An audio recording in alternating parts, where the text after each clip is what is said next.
Coronado, it's Janine from the City Manager's Office. On Wednesday, October 19th, officials with the City, the Navy, and the California Department of Transportation met during morning rush hour at the problematic intersection of State Route 75 and the Tarawa Road-Rendova Road entrance to Naval Amphibious Base Coronado. The major contributor to the northbound SR-75 backup appears to be an increase in traffic volume during the morning rush hour due to 2 aircraft carriers in port, as well as fewer people on vacation and school back in session. The next highest impact is the pedestrian-activated crossing signal, which has a cycle time of 36 seconds that cannot be altered even manually. It is activated almost every signal cycle during the morning rush hour, making it impossible to synchronize the Tarawa-Rendova signal with the North Rendova Road signal. The lack of synchronization between these 2 signals is the next largest culprit in northbound delays. On the spot, Caltrans made 2 adjustments to the North Rendova signal timing. One adjustment was to make it lag behind the Tarawa-Rendova signal when it previously led. This significantly reduced the number of times the signals were out of sync. Additionally, the timing on the southbound left turn arrow onto the base was reduced from 50 seconds to 40 seconds. This will cause additional queuing for southbound traffic, but provide much-needed relief for northbound traffic.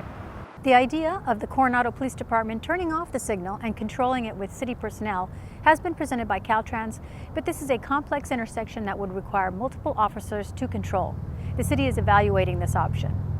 The community is invited to attend the grand opening of the Coronado High School track and field to the community on Saturday, October 22nd at 8 a.m.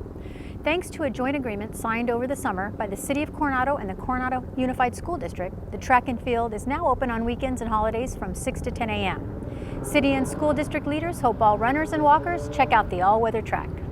Dixie is this week's Pet of the Week. She is an affectionate tortoiseshell 10-year-old cat who is looking for a loving home. Hi, we're here with Dixie. She is a lovely tortoiseshell, tortie for short, cat, also known as a calico because of the 3 colors. But when there's darker colors like this, we call them a tortoiseshell. Dixie is 10 years young. Do you want to face the camera? No, you don't. There you go. She is 10 years young. She was relinquished. Her owner passed away, and so she was relinquished by the family. There was no one that could take care of her. And it's harder for older cats to come into the shelter when they've lost their human, they've lost their home, but she's adapted pretty well because she's a very social girl. She's a very affectionate girl. When you walk into her cat community room, she comes running up to say hello, and she wants a lot of attention. Don't you? Yes, you do. So if you're looking for somebody she'll be a lap cat. She sat on my lap when I sit on the floor in there. She'll be your companion, feline companion. She'll sit with you while you watch movies or read a book, won't you, huh? Or have coffee or dinner. Yeah, you'll be a perfect feline companion, won't you? Yes, good girl. Those interested in finding out more about Dixie can call the Animal Care Facility at 619-522-7371 to arrange a visit. Here are a few construction updates. The structural framing at the John D. Spreckle Center has been completed. Workers have installed the wall drywall and will begin installing it in the ceiling now that a majority of the lights have been installed. Window glass in the walls are being prepared for the exterior plastering. The contractor also has put in the south storm drain system and will begin the layout for domestic and fire line installation. The project is really moving along. The contractor on the First to Shore art installation successfully installed the donated Naked Warrior statue and plaque last week at its site in Gloria de Bay Park. This week, crews installed the landscape, flagstone, and electrical work. The statue was donated to the city by the National Navy UDT SEAL Museum in Florida.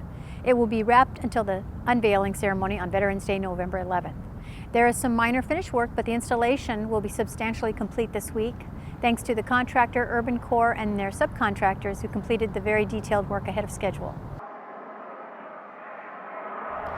The San Diego County Regional Airport Authority will host a community meeting as it prepares its airport land use compatibility plan for Naval Air Station North Island.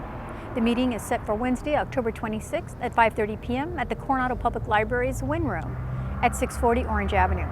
The meeting will focus on the overflight compatibility factor, which is a disclosure requirement for new residential properties to let people know they are building a new home near an airport. The Recreation Department is getting into its fun fall programming.